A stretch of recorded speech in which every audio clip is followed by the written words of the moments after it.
Hi. So this is such a kooky character. Yes. Did you ever, as a little girl, try to set things on fire yourself? No, actually. I was always very cautious. I was a pretty cautious kid. I still am. I'm kind of cautious about stuff, so no pyro mania for me.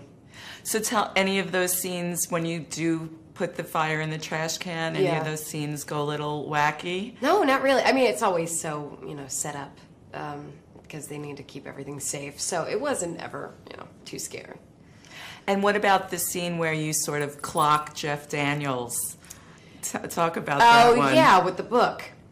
Yeah, I was terrified to do that because I'm not very coordinated. I'm cautious yet not coordinated. Two great things to go hand in hand. Maybe that's why I'm cautious. So I had to bang him with the book, and they put some foam in it, but I just, I'm sure kept hurting him. So, yeah, I mean, it makes sense. He's pretty drunk in that scene. Now, you shot this movie in my second favorite place in the world, Montauk. Yeah. Did you get your surf on? No, we shot in November. So it was, when I jump into the ocean, it was 30 degrees outside. So it was pretty cold, but it was such a beautiful place. I'd never been to Montauk before, and I still haven't been in the summer. But it was very lonely and isolating, and that's the whole tone of the movie. So it was kind of perfect. So you have to go back and learn how to surf. Yeah, that would be wonderful. Do you have any desire to surf? Again, coordination and caution, it's just an issue. I mean, surfing, I would knock myself out in 2 seconds. Guaranteed. Yeah. What about Jeff's character, of course, has the imaginary superhero friend. Yeah. Did you have that sort of thing as a little girl, imaginary friends? I didn't have any imaginary friends. No, I was pretty. I mean, I was very hammy and theatrical, so I was always kind of outgoing and playing characters, but I never really created one outside myself. So I was my own imaginary friend, kind of.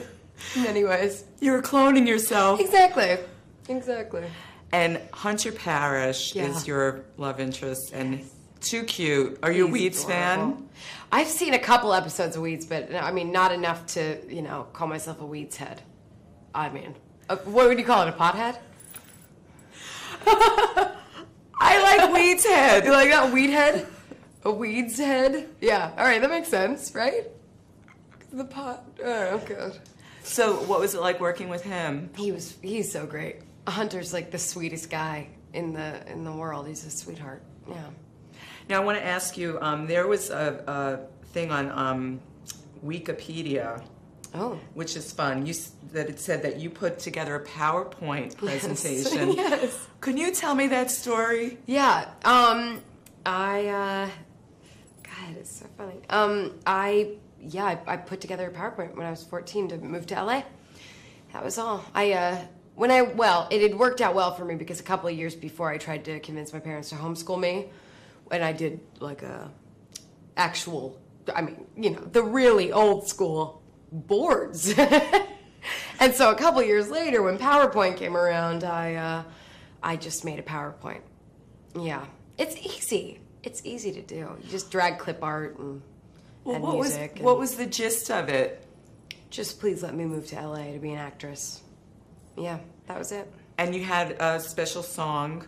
Yeah, Hollywood by Madonna. A classic. Perfect. A classic at the time. I want to move to Hollywood. Yes, so. Hollywood, exactly. I was really a forward thinker. No metaphor there. Yes, very literal. That's so great. Yeah. And I think you've got like 2 movies that you've been signed on to do, right? Yeah. Tell me about those. The next one is currently called Untitled Marital Crisis Comedy. So here's hoping we keep that name, because I love it.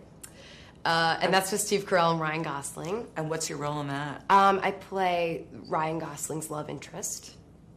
So Not a Bad Day at the Office. And then I'm doing a movie called The Help. Oh, you're definitely doing that one. Afterwards, yes, I think so. Yeah.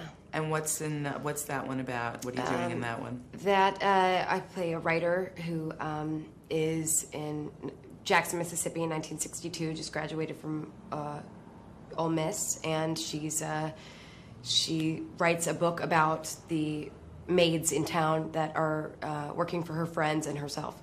A book, kind of an expose, but it's a wonderful book. So will you be cleaning houses on the side? No, I don't think so. Skeeter does not have to clean, so that's good.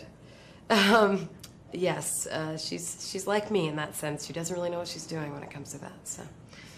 Well, it's a pleasure, Emma. It's nice to see you. You too. Thank you very much.